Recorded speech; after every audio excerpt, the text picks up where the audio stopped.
tipping has gotten completely out of control. I mean, I feel that way. I'm sure some of you feel that way as well, and we're hardly alone. Surveys suggest that most people feel as though tipping is just too much. Tip fatigue, it's real. And one state representative from here in Florida agrees and is aiming to make a change. So according to some of the articles that I read regarding this topic, this state representative from Florida, they went out to eat somewhere in Miami, and when they got the bill, it had not only a service charge, but also a preset gratuity, which, if you're anything like me, you think is a bit much. I mean, most of us have come to understand that a service charge is, in and of itself, a preset gratuity. So having another gratuity on top of that seems excessive. So this state representative decided that they wanted to do something about this. They wanted to outline in clearer, more defined terms who could implement a service charge, when they could implement it, and give a little bit of power to the customer when it comes to this type of service charge or automatic gratuity. So this is where an amendment to House Bill 535 comes into play. Now, House Bill 535 is a piece of legislation here in the state of Florida that outlines the conditions under which a customer can be removed from a restaurant if they don't pay their bill. In a nutshell, of course. But this amendment, this proposed amendment to House Bill 535, is going to focus in on tips and automatic gratuity. And I'm not going to go through the whole thing today line by line, though I will put some resources in the description down below if you want to read more. But there are three key points. The first is it outlines who can have an automatic gratuity or service charge applied to their bill, and specifically states that it is only for parties of 6 or more, which might seem like that's pretty standard stuff. Why would you need to have a piece of legislation for that?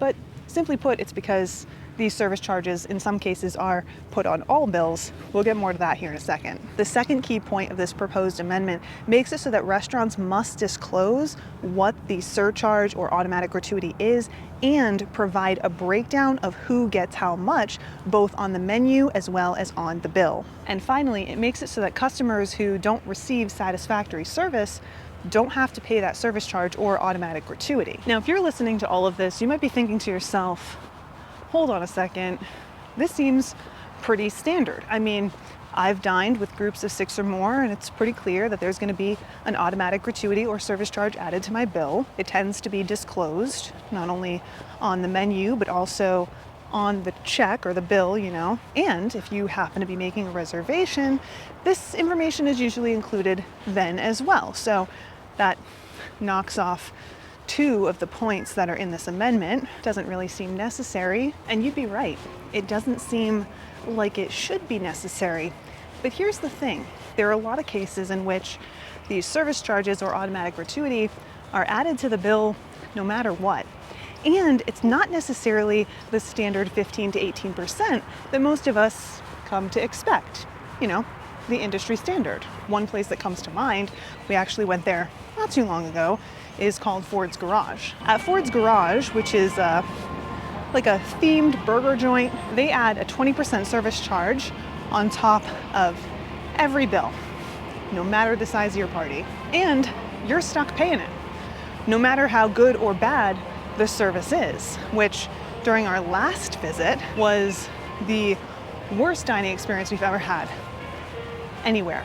Like very dirty dishes, food that didn't make it to the table. It was honestly terrible. But still apparently worth a 20% tip.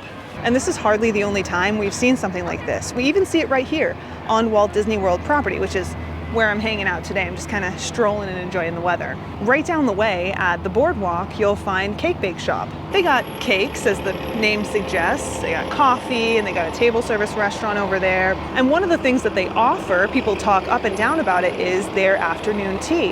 Well, if you want to book that afternoon tea, there's an automatic 24%. Yes, I'm going to say that again. 24% gratuity that's due at the time of booking. You don't even get to experience the service and you're already tipping on it. And look, these are 2 basic examples, but they're hardly the only places that you'll encounter this here in the Orlando area alone, let alone throughout the state of Florida. And you know, I think that that is where the need for this bill comes from.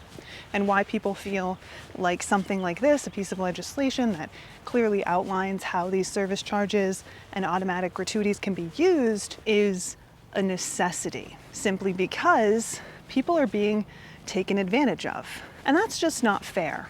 You know, especially in a place like Florida, there are a lot of tourist hotspots, and I think that there are some businesses who think that they can get away with this type of thing because people don't know any better. You know, they're tourists. What do they know? But that's really no way to do business, especially in the modern era, you know, where we have things like the internet and can have conversations like this about what to expect. It's more and more difficult to take advantage of people, and yet there are businesses that still aim to. So I don't necessarily think that this piece of legislation, this amendment to House Bill 535, is something that's just being plucked out of thin air. I think it's something that some of us, especially those of us who live in Florida and frequent the many dining establishments that are available to us living in the Sunshine State, we see all the time. And over the years, even the few short years that I've been here, we've seen that it's getting worse. And that really isn't good for anybody. Now, at the end of the day, will this proposed amendment pass? We'll just have to wait and see. From what I was seeing, there are some other House bills that would need to have amendments as well in order for this to not only go through, but also apply in a way that's meaningful. And, you know, like with all politics, we can never really know how these things are going to play out until they actually do. So until then, we're just going to have to wait and see. But I did want to just make you aware of this because this is something that is not only happening here in the state of Florida, it's going to impact all of us. But look, I'd love to know what you have to say. Is this something that you think is necessary? Have you ever encountered some of these service charges stacking, for example, like the state representative encountered in Miami? And like I said, I've encountered it too from time to time. We'd love to hear it, so pop it in the comments down below. Also, let us know how you feel about tipping culture today. I know that there are a lot of people who have some strong opinions, and we'd love to hear yours. But for now, I think I'm off. Thanks so much for hanging out, and I look forward to seeing you guys next time. Until then.